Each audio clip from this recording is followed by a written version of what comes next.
I think one of the most notable features about my bike and most of the bikes everybody's riding on this trip is the style of riding position.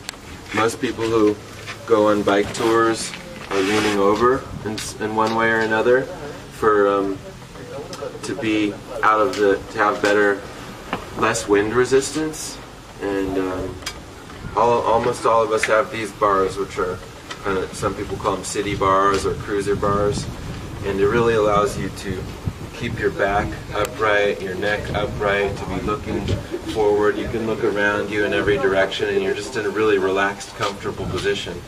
And for us, with our big loads, we're not going so fast that wind resistance is a big issue anyway, honestly.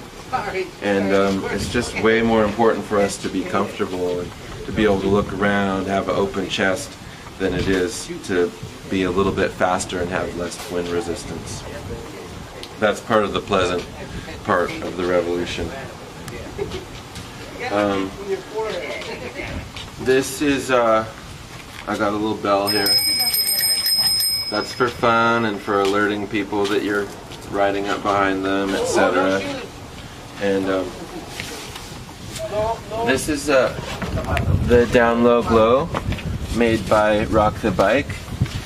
He's a really great friend of ours, and it's kind of a light like a lowrider would use. Casts a big cloud of neon looking light down in the space in front of you, and makes you feel like you're riding on a cloud of light, and enables people to see you from all different directions than they normally would see you. So you can see a little bit by it, but it's mainly just for the feeling and to be seen,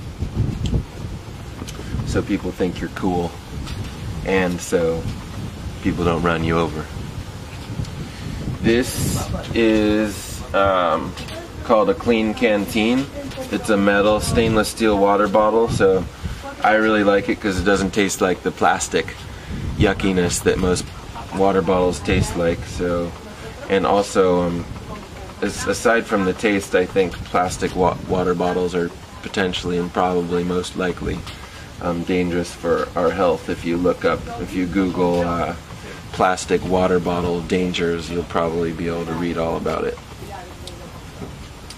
This is a seat post called a Thud Buster, and I had never tried one out before this trip, and I was a little bit skeptical of it, just because it seemed more complicated and like what's really the point. But a really good friend of mine spoke highly of it, and so I wanted to try it out, and I do, and it's awesome.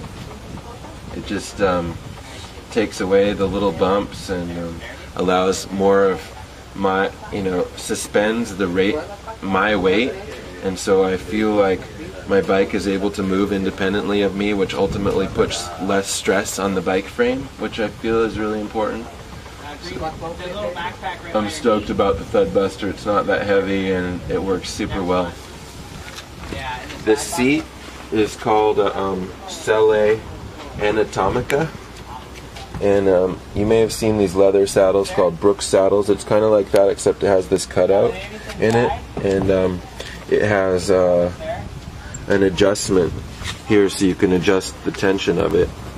Unfortunately, mine has reached the maximum of its adjustment. I'm not sure why it stretched out, so I need to get a longer bolt. But it's definitely the most comfortable seat saddle that I've ever used. The pedals, I ride most of the time in flip-flops. I don't have any toe straps or clip-ins or anything like that, and that to me is part of the lifestyle. It's part of the pleasant revolution. It's part of being able to just hop on your bike with your regular shoes and just ride without thinking about it, and it'd just be really easy, just like a beach cruiser. And I'm sure there's losses of efficiency, and in some cases it might even be harder on your body to not have clip-in pedals. But so far so good for me. I have found that I haven't found a really high quality flat regular non-clip-in pedal. Doesn't seem like people are paying as much attention to those these days, so I did go through a set of pedals already on this trip, and I just got these at used at a bike store, so I'll probably go through them too, and we've got a couple spares. The bottom bracket is a square taper, and I used that because I think it's more readily available if I need to replace the crank or something like that in Mexico. The newfangled bottom brackets aren't as widely available in other countries, and also because it's just super durable. It's proven, people have been using it for decades, and it works, and I think it's a really good bottom bracket design.